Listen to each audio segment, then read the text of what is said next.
Well. Welcome to Community Connect with Gerwin and Patch. I almost forgot the name. Look who decided to join us today. What's I up, decided Gerwin? to come back. I'm glad I still had a job when I came back. I was a little nervous when I saw my face with a line through it. I thought I'd been kicked out. So Well, yeah, Danielle said I was a little harsh with that, but I mean, I thought people who know us would understand that. I just had to. It was like Gerwin Busters. it was funny. I loved it.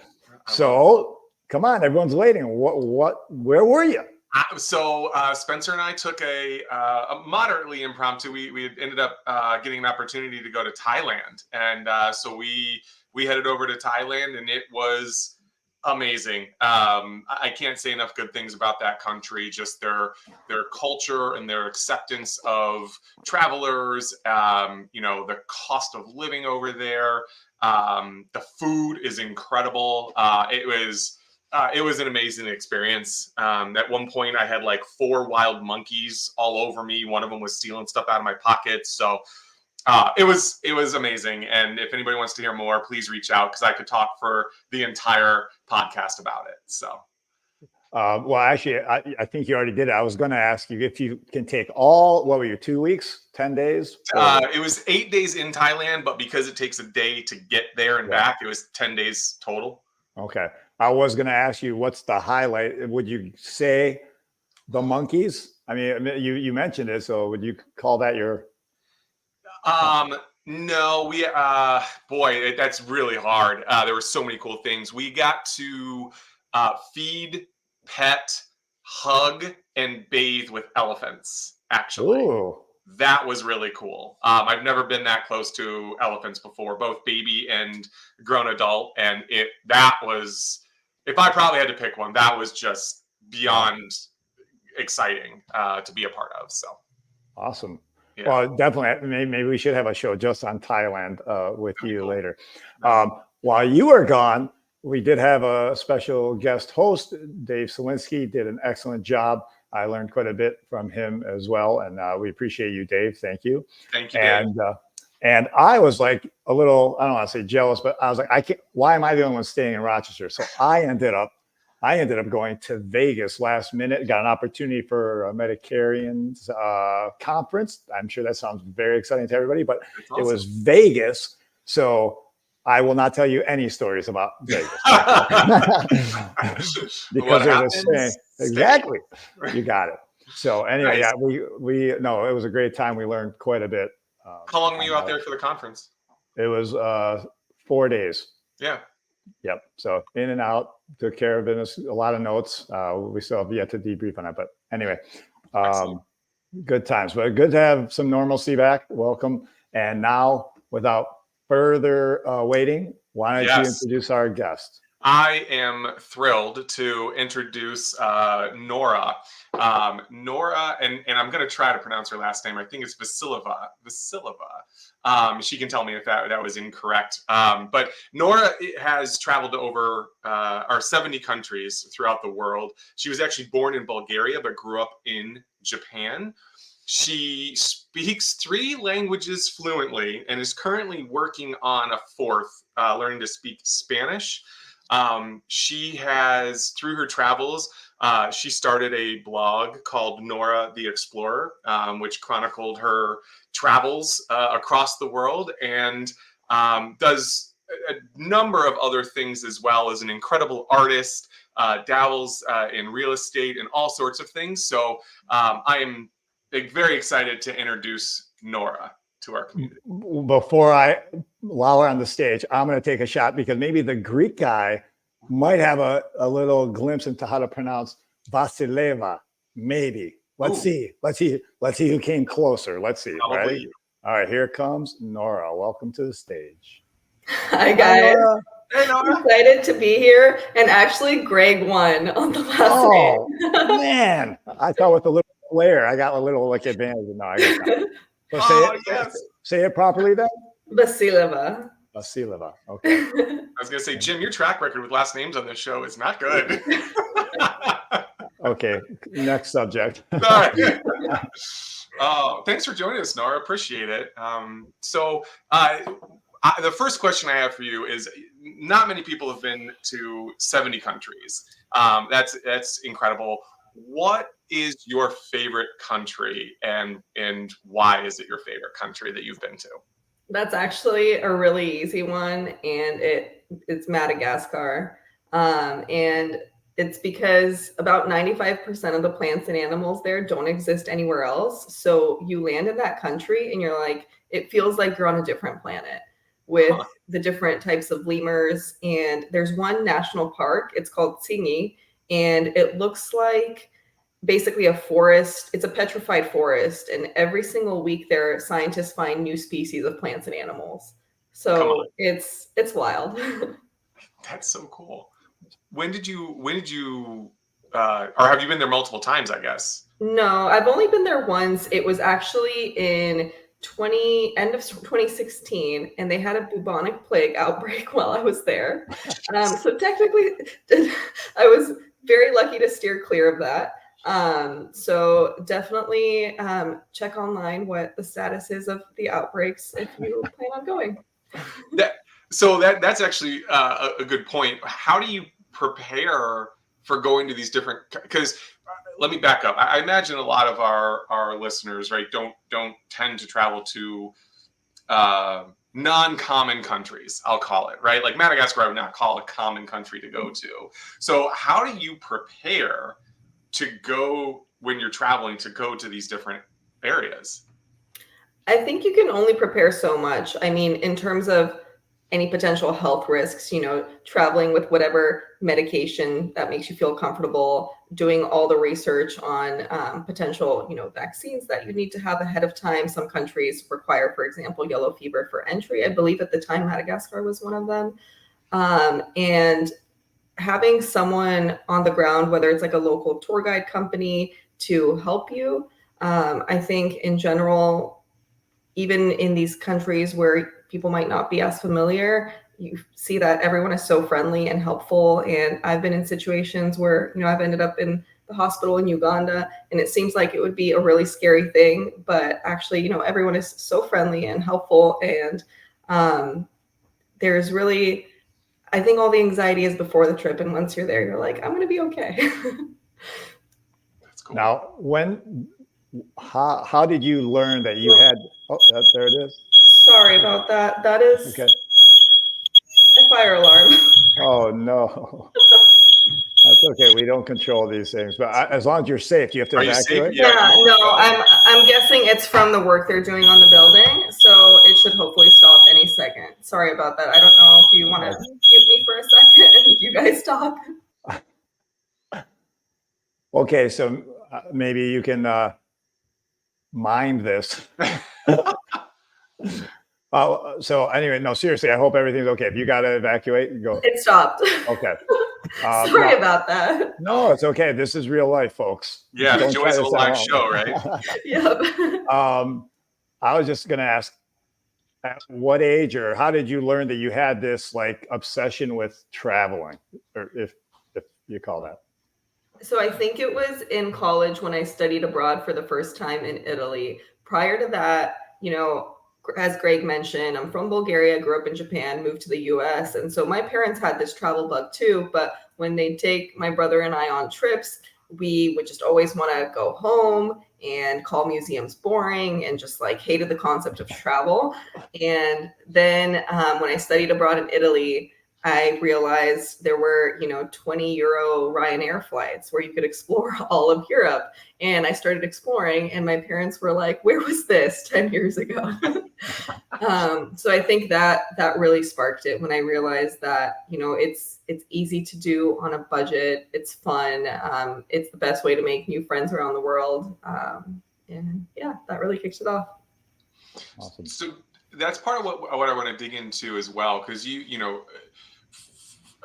financially, it seems daunting to travel as much as you have.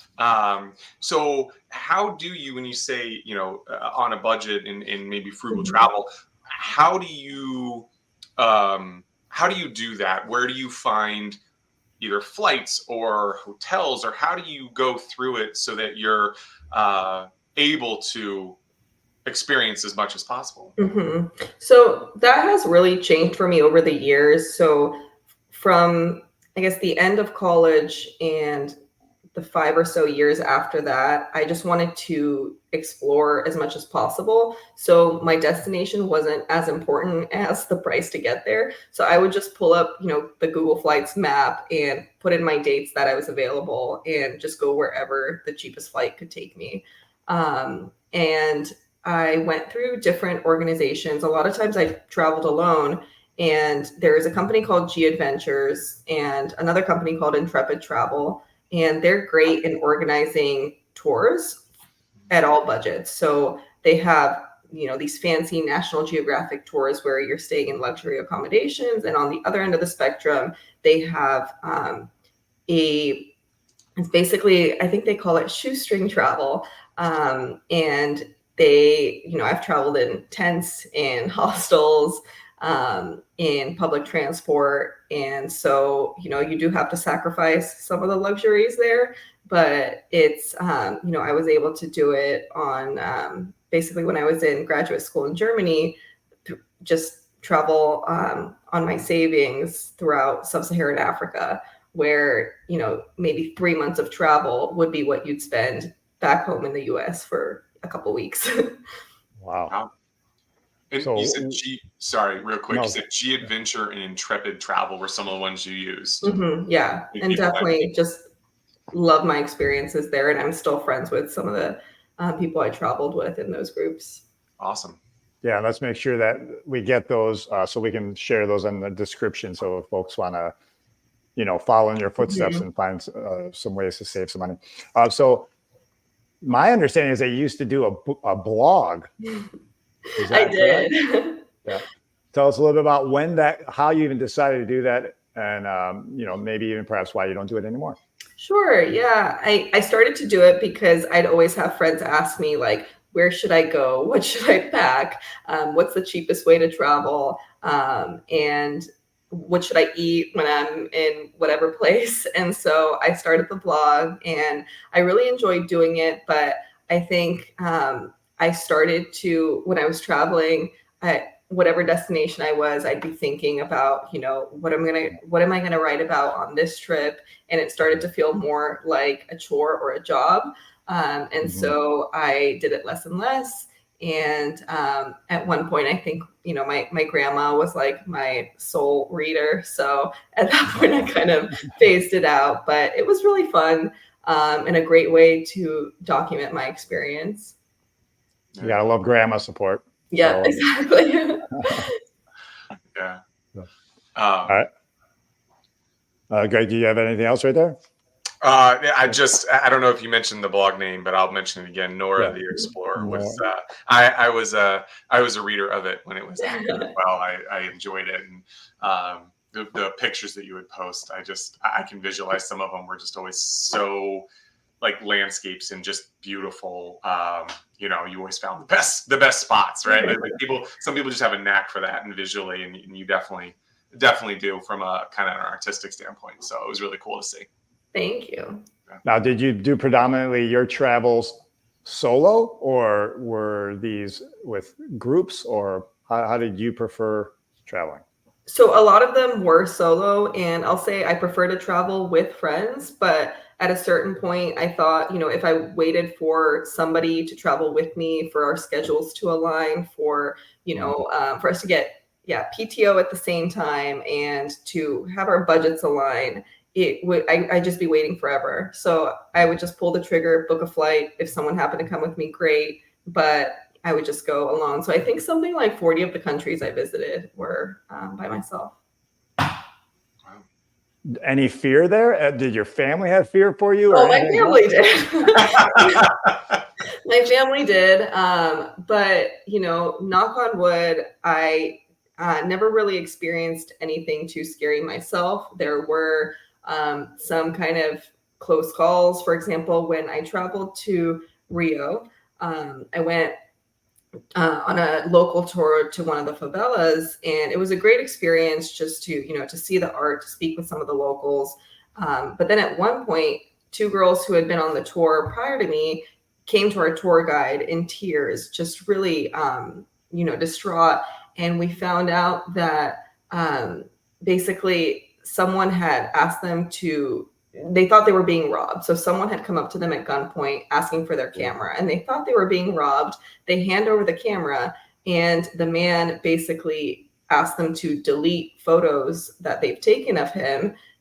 He happened to be in the background in some of their pictures, and just handed the camera back to them. And it turns out that he was a known criminal, and he didn't want to be identified in any particular location. And so he didn't even steal the camera, but it was a very disturbing experience. And so I heard about the secondhand, but it happened maybe 5 minutes after I was in the same place. So little things like that. Wow.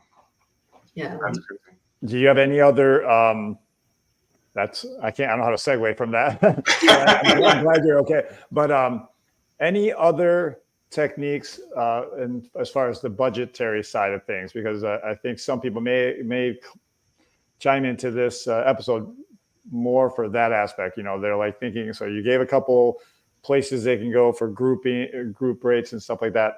Any other suggestions, either when you're on location maybe, or when you're in the planning stages? Any other suggestions there? Yeah, I think it's, if you get into the mindset of traveling like a local, and so asking for that local advice, a lot of countries have local travel agencies, which aren't necessarily intended for foreigners, and they could be a great resource. And I think it also matters, the destination matters, whether if you're going to be traveling in Western Europe, no matter what kind of cost savings you're trying to achieve, you're going to be traveling on a higher budget than in other parts of the world. So I think, being mindful of the destination you're choosing. And then I think, one of the biggest expenses can be between the flights and the accommodation. So accommodation, I would travel a lot in hostels, but get a private room. So you have the comfort of a hotel, but you're able to save costs there and also travel with a group. A lot of the hostels organize events and tours that tend to be cheaper, and also have that local perspective. So I highly recommend trying that out. It's a fun way to travel. Yeah. I love the suggestion of, if someone really wants to travel, they might have a specific place in mind, but if they really want to travel but are on a budget, just go to Google Flights. Yeah. Go to Google Flights, plug in your dates, and just find the cheapest place. And then you have to do some research, like you said, right? Like you don't want to be going to a country that's not safe, or areas that aren't safe, but it's a way to at least start your research and start to narrow down some countries, some locations that you may go. Do you have an area of the country or the world that you? And I know it probably fluctuates and whatnot, but you said not Western Europe because that's probably a higher budget. Is there a place you would say typically might be opportunities for lower budget? Absolutely. I think the best for that are Southeast Asia and Sub-Saharan Africa. And these, are places that I wouldn't necessarily have thought to travel. For example, the first time I went to Sub-Saharan Africa was through an internship in grad school. So I went to Tanzania, and I didn't really know what to expect, but then, I loved it so much that I explored much more throughout Uganda, and then further south in Zambia, Zimbabwe, Botswana. And it was so beautiful that I just keep going back. And until you actually, give it a shot and explore there, you don't know if you're going to like it or not. So I highly recommend just choosing a destination that is more unexpected and not where you typically travel. Now, you mentioned that you gave us your favorite country based on, and one of the reasons was the 95% of the nature that you just don't see anywhere else, doesn't exist anywhere else. So how about, if you can do this, number one place for food? Ooh, that's so hard. You can't do that. Top three? I was going to say, as background, background, I think I'll generously put it at like 60% of Nora's Instagram posts are of food. So Nora is a foodie, so that's part of why that's a difficult question. But I'll let you. That is hard. I do love my food, but I'll say Japan. I don't know if it's the comfort of having grown up there, and it's like my nostalgia food. But I love Japanese food. And I think, there's way more to it than sushi and ramen when you go there, especially in the traditional style inns. They have this type of, I guess it's a type of cuisine called kaiseki, where they bring a lot of it's like Japanese tapas. And it's my favorite. And then this might be cliched, but I love Italian food. So Italy, all over Italy. Yeah, that's awesome. Okay. All right. Well, you survived the question. I'm proud of you. So I think, and Jim, unless you have any other questions regarding travel, you Nora, you have a lot of other interests, skills, hobbies as well. Tell us a little bit about what else you do and what you enjoy. Sure. Yeah. I love art. So my mom's an artist, so I've kind of always grown up around it, but I really picked it up myself during the pandemic, as I think we all did with different hobbies. And it's, I really enjoy hyper realistic drawing, and a lot of my drawings are of food. So kind of combined both of those. And I love to read as well. I feel like I'm always going through at least 2 books, like a nonfiction and a fiction book at a time. And yeah. That's great. Now, at one point you were, I think, helping a friend or working with a friend using your artistic ability to design wedding dresses. Yeah. I can't believe you remember that. Absolutely. I have never known anybody that does that, so that was super cool. So yeah, I think you actually you designed definitely one. I don't know if there were more because I saw the drawings of it. So yeah, we did 6 or 7, and that was partnering with some of my mom's friends in Bulgaria who were seamstresses, and getting custom made wedding dresses made at a discount, since they're that's wedding dresses are just so expensive in the US. And it was a fun little project. That's awesome. And I guess the other question is, so for your job, I'm guessing you must have a job that allows you to be able to do this as well, like as far as the flexibility of location. So if as much as you want to go into that, what do you do for real so job? I am for the last I guess now it's been 12 years or so, I've been a consultant working on EHR, electronic medical record implementations, and I've always worked on a contract basis. So basically, when my contract would come to an end, I would take about a month or 2 in between contracts to travel. And while being abroad, I would interview for my next contract and start that. So actually, when I was in Madagascar, I took an interview from the middle of the jungle. So you could hear like lemurs singing and birds.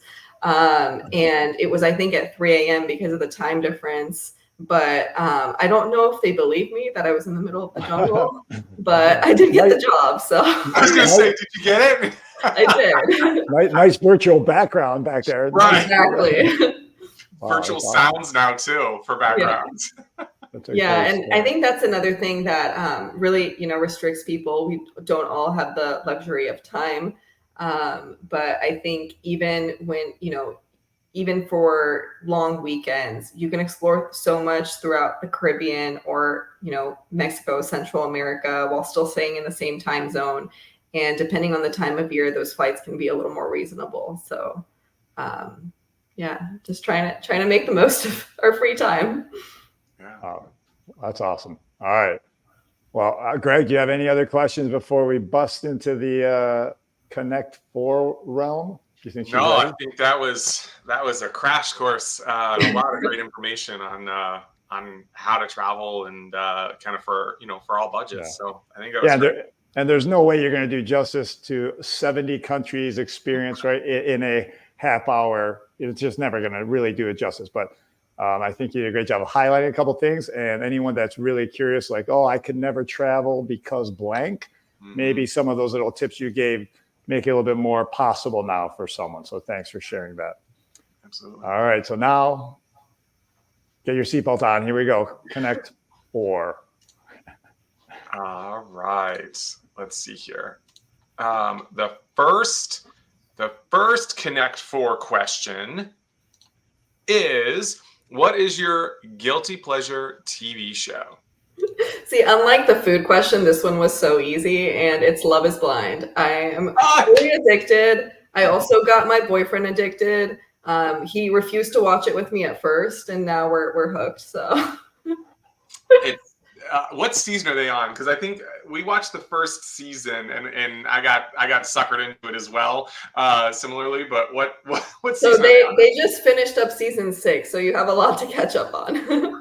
Okay. All right. Well, all right. Sounds good. All right. You kind of touched a little bit on this, but what book or podcast are you going through right now? So I'll actually go to podcast because I just started season 4 of Serial, and the topic is on Guantanamo Bay, and it's been fascinating. So highly recommend to listen. Serial, Serial. Yes. Yeah, that one's been around a while too. It's a great podcast. So. It has, yeah. Cool. It's okay compared to this one. Right. Does not compare. Nora, what is your superpower? And I always like to remind our viewers and guests, by superpower, we don't mean you can fly or your invisibility, right? It's something that you just naturally do better than kind of everyone else. So. You know, when I saw this question, I immediately thought to what I want my superpower to be, and that would be to sleep anytime, anywhere. You know, I can't sleep on flights, so that really makes it tough with jet lag. So yeah, if I could have a superpower, it'd be that one. I think the superpower I have is I think I can multitask pretty well. Yeah, that's great. That's pretty clear, I think, especially when you were talking about that you're reading 2 books at the same time. Our previous guest from last week actually said she has 4 or 5 books she reads, different genres. Wow. I'm like, you just don't hear too many guys, just going to call it out, that say we can do more than 1 book at a time. It's true. if we even do 1 book. So anyway, all right. And finally, what is a habit that you would like to improve on? So not necessarily it's a horrible habit, but just something that you'd like to do better. Yeah. So going back to the superpower that I want, I'm trying to be better about having a good nighttime routine. So like no screens, an hour before bed, dim the lights, read before bed. Just because, I think it's tough to stop the social media scroll and then like have a good night's sleep, and sleep is so important. So that is what I'm trying to improve this year. That's amazing. So I'm reading a book. It's the audio of a book that I've probably gone through 5 times, but the 5 a.m. Club, Greg kind of knows about it. Oh, yeah. And what they literally say is, don't even put it in your bedroom. Do not even bring your phone. Just have an old school alarm clock. No TVs, no nothing. Just go in there and read a book. Get yourself in a gratitude mindset. Do what you got to do and get prepared. Rest and be thankful for what the day was, and then what's ahead is, with optimism and all that. So it's funny that I actually added that book to my Goodreads account yesterday, and I don't know anyone who's read it. So that's great to hear that you recommend it. It was handed to me. So wow. I handed someone, I have another book. Excuse me. Here.